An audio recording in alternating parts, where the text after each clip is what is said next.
Hello and welcome to the latest Greater Birmingham Chambers of Commerce Q&A. And today I'm delighted to be joined by Andy Cliffe, the CEO of the M6toll. Andy, hi, how are you? Morning, Paul, how are you? Yeah, very well, thank you very much. So Andy, the toll road, the M6toll, it's one of those sort of roads and bits of infrastructure that everyone thinks they know or they've been on it. But, tell us a little bit just to set the scene about the toll and what it really is from your side, how it impacts and contributes to the regional economy. Yeah, I mean, look, M6toll opened in 2003 towards the end of that year, and was originally conceived as a kind of long distance travel relieving road to take some of the congestion off the M6. And look, it's done that job really, really well. The projections for the M6 at the time that the road was open were that it would just be clogged up all the time. Pre-COVID, we were taking somewhere around 50 to 55,000 vehicles a day through the network. And the road sort of runs end to end. It sort of starts north of Birmingham. It sort of ends down by the M42 towards the southern end. And as I say, its sort of principal job really was about taking that long distance traffic off the M6. But we're also constructed with a bunch of intermediate junctions that serve key cities and towns right across that area of South Staffs and down towards southern Birmingham. So tapping into Sutton Coldfield, Lichfield, places like that is also what we do. And look, we're mostly car traffic. That's been our general story over the years. But we've seen over the last little while a really decent growth in heavy goods vehicles. That sort of comes from regional distribution centres popping up alongside the spine of the road. And certainly when we look at the way development has occurred right across the road, you can certainly see housing crop up along it, regional distribution centres crop up along it. And so we're starting to see much more of that HV, heavy goods vehicle, I should say, growth starting to come through. Yeah, I live up in Sutton Coldfield and use the road an awful lot. And as you say, the development alongside it now in recent times has been really, really noticeable. And you've also got the Mill Green outlet village up in Cannock, which sort of will, I'd imagine, still due to open in the autumn. That's right. The toll road will be a great way of getting to and from that for many, many people.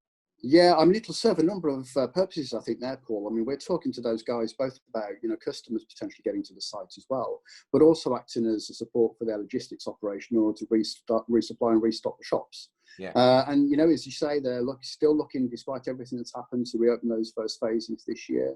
So that's a really good news story, not just for Cannock, but I think for the sort of broader region as well. Yeah, no, definitely. And I know, so, pre-COVID, you've seen volumes actually increasing and so lots of initiatives to drive additional local traffic as well as traffic passing through and to help relieve some of those logjam sort of spots that we know and love, as it were, on the M6 as it sort of comes through and around Birmingham. But tell us a little bit then, what was the impact of, or what has the impact of coronavirus been on the toll and on your sort of volumes that you've seen since sort of mid-March? Yeah, we'll come back to some of that product stuff because I think there's an interesting story there about where we think we can do more in terms of driving or attracting traffic, I should say. But look, COVID's been a huge impact. There's just no doubt. We've mirrored the rest of the road network. We probably fell by about 85 to 90%. At the peak of the lockdown from around mid-March. Through April, we started to see that improve a little bit at the beginning of May. That then accelerated a bit more from mid-May as the sort of first phases of the lockdown really started to come through. But what's been most interesting through that period actually is whilst we've seen cars drop a lot, we've actually seen heavy goods vehicles be much more resilient. So, even throughout that period, we've continued to play a really big role in supply chains for food, medical supplies, etc. Some of those parts of the economy have kept moving. And some of our big customers, they've been in touch with us right at the early stages, looking for more opportunity to access us because we can provide some of that north-south as well as to some extent the east-west access as well.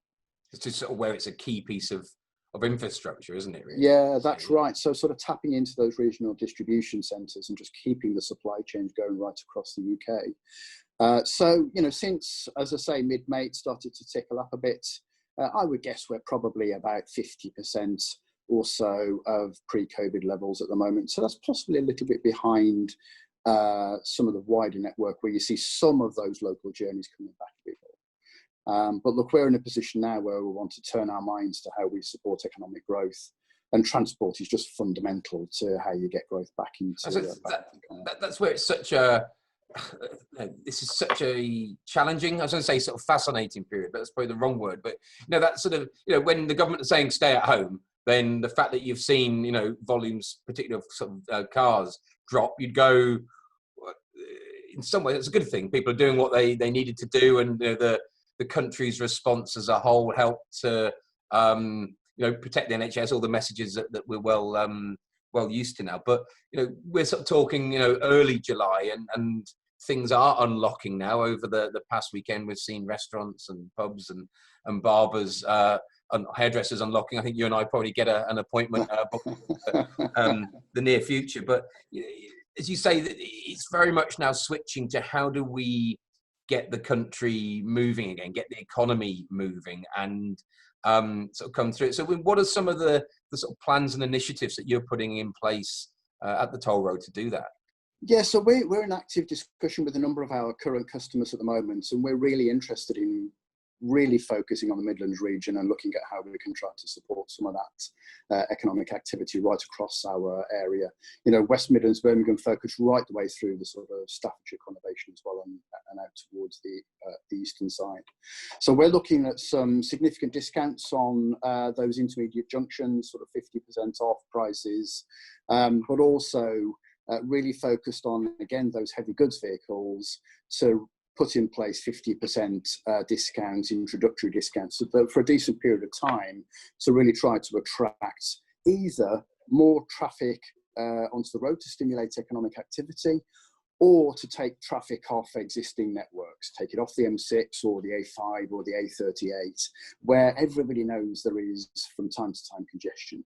And I think we've seen, Paul, road traffic particularly has probably come back a bit more quickly than, let's say, rail, local bus, those kind of things.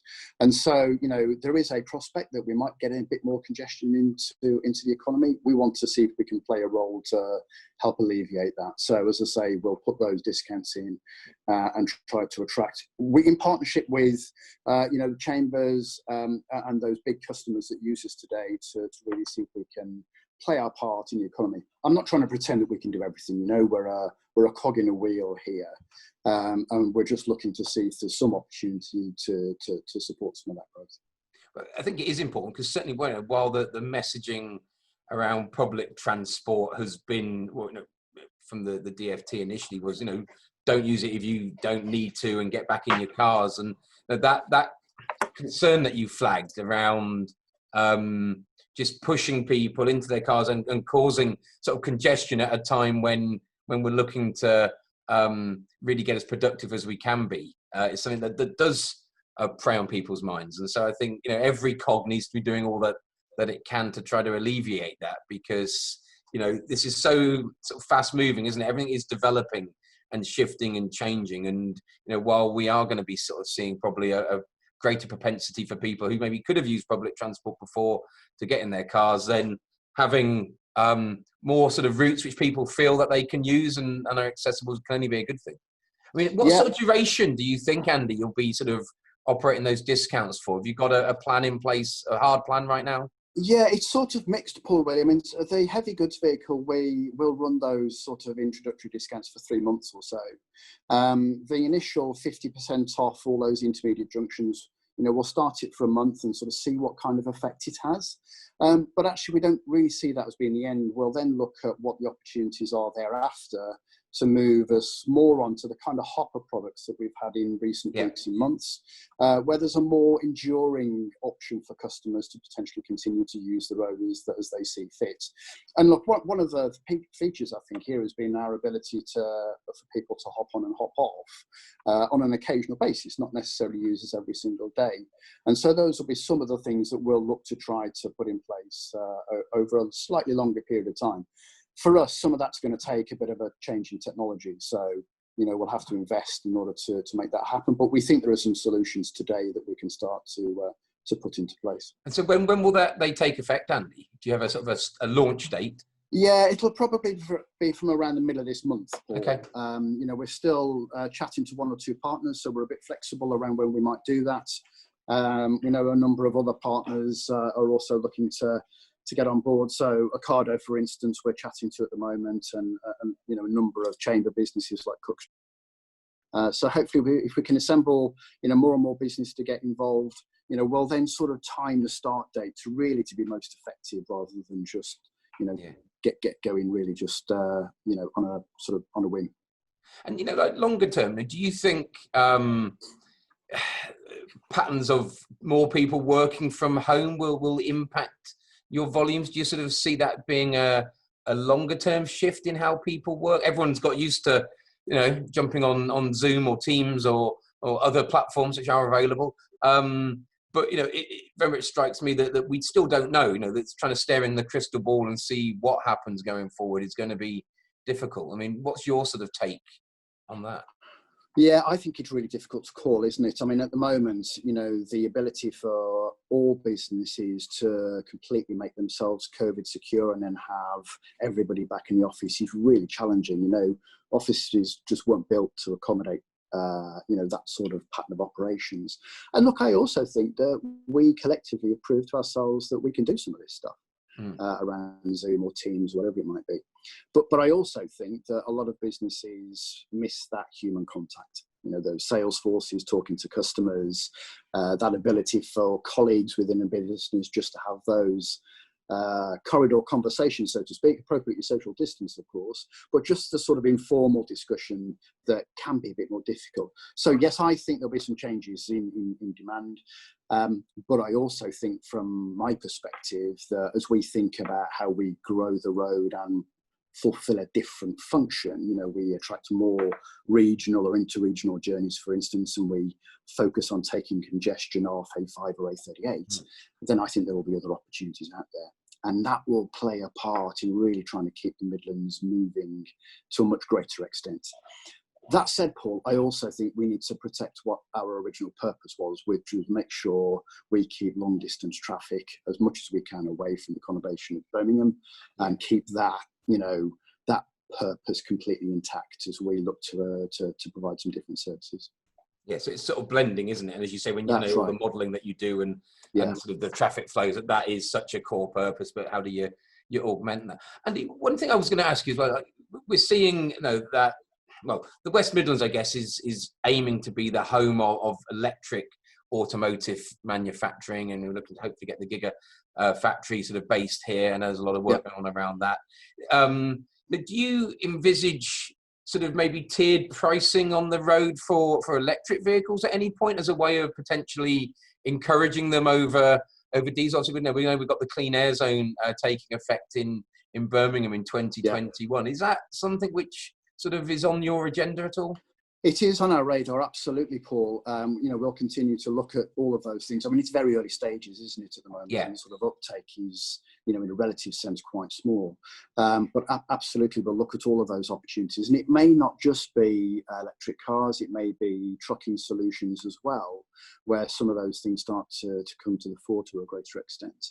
And we'll also look, really carefully around in-car solutions, journey planning, those kind of things. So we'll look to integrate our infrastructure and the sort of digital aspect of our business to a much greater extent than I think we do today.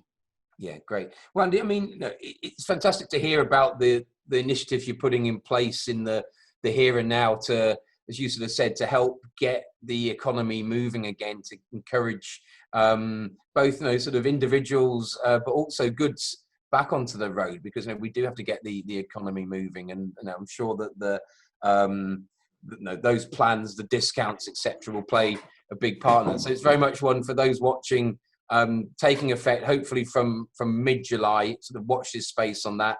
And any final messages for people who are watching, or you want to sort of put out there? Yeah, I mean, look, it's been very difficult for all businesses, hasn't it? And, I think there's a fair degree of trying to restore some customer and consumer confidence here to get the economy going again. That's what we need to start to see happen, despite all of the challenges. Hopefully we can start to play our small part in that and help both the small micro businesses, sole traders get around the region more effectively, who are just really trying to get their businesses restarted, right the way through, exactly as you say, Paul, to those bigger corporate guys, the JLRs of this world, and some of those new tech businesses. So look, a plea from us for us all to do our bit and see if we can get this economy going again. Yeah, no, we'll absolutely endorse that. Andy, thank you very much for joining us today, and look forward to catching up in person soon. Nice to see you again, Paul.